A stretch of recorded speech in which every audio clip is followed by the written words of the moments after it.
jako veliki poklonik ovog novog pokreta koji se desio pre 10-15 godina, prvo naravno u Hollywoodu i Americi, pa onda se raširio po celom svetu, a to su ove nove postmodernističke serije koje mešaju žanrove, poigravaju se sa istorijom, sa istorijskim činjenicama i postali su po mnogim teoretičarima čak značajnije od filmske umetnosti. To su sve ove serije koje, neke od njih si ti nabrojao, a ima ih mnogo, ima ih skandinavskih, ima italijanskih, ima naravno američkih,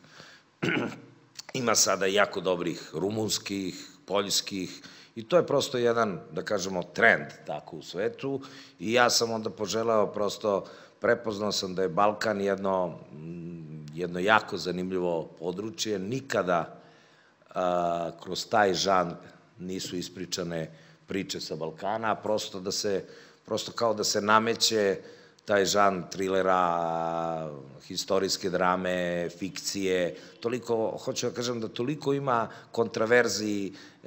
i zanimljivih događaja na Balkanu da je to prosto jako inspirativno za umetnost. Možda nije baš tako lako zaživeti na Balkanu, ali je za umetnost vrlo inspirativno.